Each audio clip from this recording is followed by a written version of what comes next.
Today I'm embarking on something I have never done before, and I've already started, but I thought I should stop and bring you along. Was just kind of gonna do this for myself and not videotape anything, but I think I'll videotape it in steps and share it with you. So anyway, I bought this amp about 3 years ago, and I took it to my tech, and it was so bad that he didn't even want to work on it. And honestly, it's been sitting in his house for 3 years. To be real, I don't really blame him. This thing has been completely butchered. Now, I got it for a pretty good deal, but what's a good deal, I guess, you know? So anyway, here's what I've done so far. What I've decided is I'm going to the best of my abilities, rebuild this amp. I mean, I can't make it vintage. The transformers are wrong. All I want to do is make it work correctly, and that is going to be tough because this thing is in rough shape. So I'll just show you what I've actually done so far. So first, we have pulled out our tubes. Some of them were vintage, some of them were not. There's our tube shields. This is not good. Here we see we have a 5U4GB. Well, the 66 Pro Reverb should have a GZ34 in it. So that's bad. Here's the number 2 bad thing.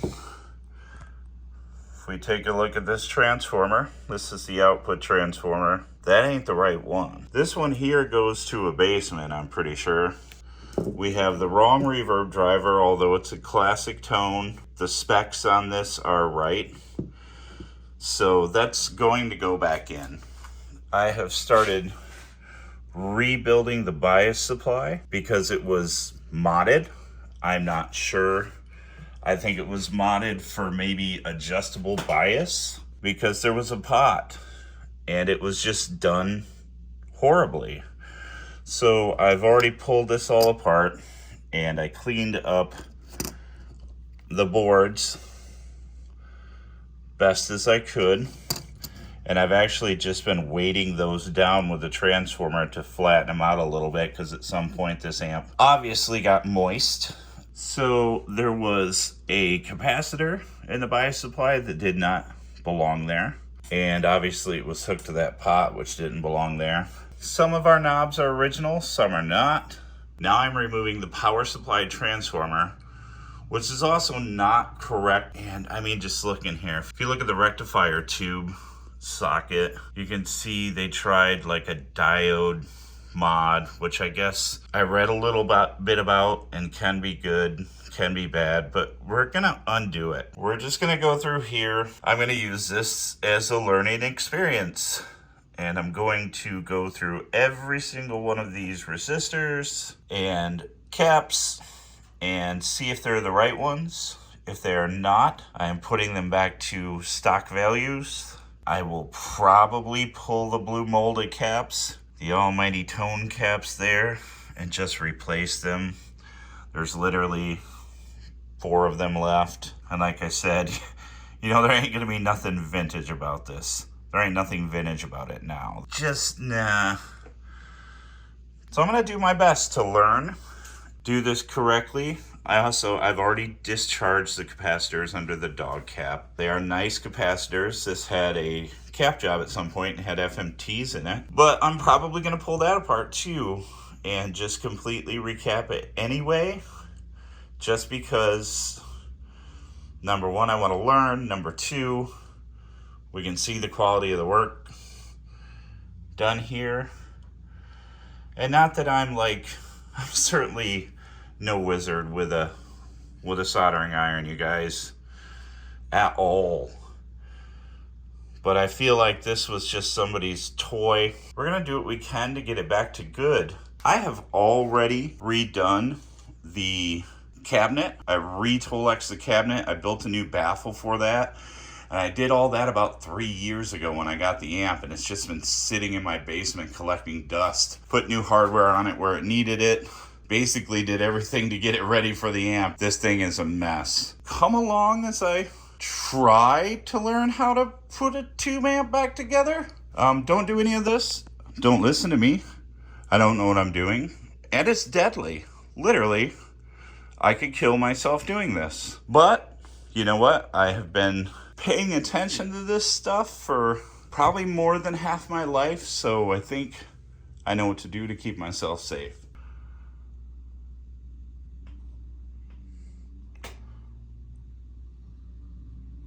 All the transformers and the choke have been removed.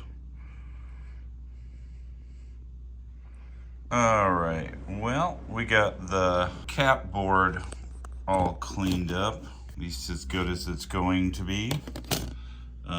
Right there is most of the solder. That's not solder, that's aluminum foil. But look at this.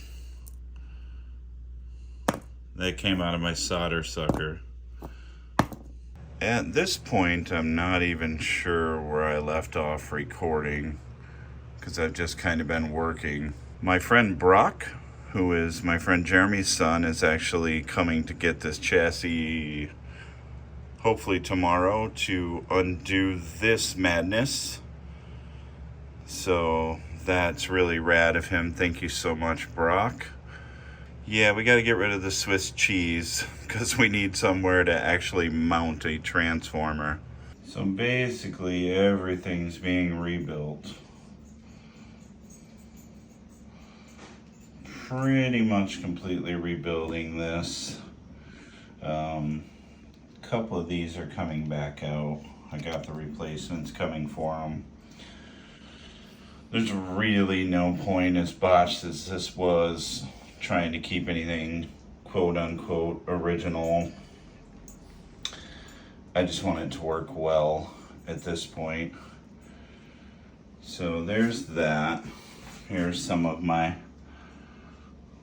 other bits and bobs and dead soldiers. Here is the cap board. That's pretty much been rebuilt. Heater wires all ready to go.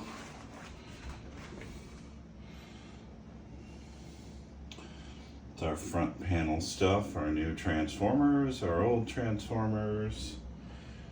Rebuilt the bias supply. Basically have cleaned all this stuff up. Ready to reinstall. Got some other parts. Making some headway. Not gonna lie, I sort of keep forgetting to film updates just because I'm working. So I did get the circuit board completed. I took it over to D-Lab, and the only thing I did wrong was I had the roach backwards, and I had a little jumper here. I think I saw this jumper and my brain made me put it in twice, but fortunately Terry was able to catch that for me. I reversed the roach and I removed that jumper. Now I am wiring up the preamp tubes currently and the reverb transformer. I have the replacement faceplate on, and everything's kind of started going back together. I got a cap for the bi-supply board from Terry. Got my transformers mounted. You can see I got the chassis patched. This is what my friend Brock did, who is my friend Jeremy's son, which, by the way, I highly recommend having friends who make you more friends. It's pretty cool. So yeah, just continuing on down the trail here, trying to do this. It's fun, but very confusing. I am just referring to the layout as much as humanly possible. And just moving along one connection at a time. I'll show you the top in a minute here. All right, so here is a tour of the top of the amp. There's our new power transformer, our new output transformer. You can see the lovely job Brock did on the patch. There is our filter choke. Our doghouse cap board is installed. There's our reverb transformer, the rest of our preamp tubes. I guess just to give you guys an idea of what I'm working with here, I mean, this is kind of the quality of work I've been dealing with on the whole amp. Just everything globbed together and not soldered well. I've literally had to just, I mean, this is why I disassembled everything and rebuilt it. It's just really bad. You're gonna see a couple of straggler wires, but essentially this thing is built. Most of this stuff you're seeing is ground wires, because if you can look right here, my iron is just not hot enough to solder to the chassis. So I'm gonna go over to D-Lab and borrow the infamous Schnauzeramus soldering iron to get my ground soldered down. And then I have some questions for Terry about my output, because I'd like my speaker jacks to be 16 and 8. But essentially, this guy's back together. I also do have to get one more RCA jack from him. I did not realize that. I thought I only needed one. I got one from him, but I ended up, I needed 2. So yeah, this thing needs to be cleaned out, get all my little scraps out of here too. But I'm pretty proud of this, and hopefully once Terry takes a look at this, we can fire it right up. And this amp will be back to life. I'm going to take this over to Terry at D-Lab and have him take a look and power it up. I will try to film some of that. So hopefully you'll be seeing that next. And if all goes well over there, then I'll play it for you. Is just bring up filaments, okay? So we're gonna watch. Now I got tubes in there. Should we take the tubes out? Nope. Is there any danger of cooking them or anything? Nope. We just want to bring it up and watch the amp meter, and then this light should come up, and it is.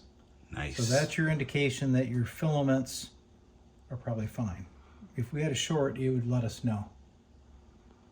How so? What would it do? That amp meter would peg. Go nuts? Yeah. Gotcha. Yep. So you're good there.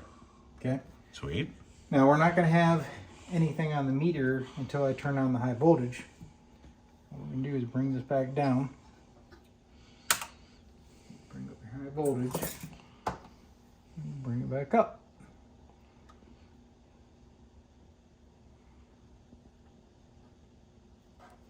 Okay, and there's 60 volts. As long as that meter doesn't start jumping, you're in good shape. Nice. And eventually, you should see this meter starting to go up. Now, if that jumper was still in place, we would never have seen the bias. Oh, look it. There we go. Here she comes. Nice.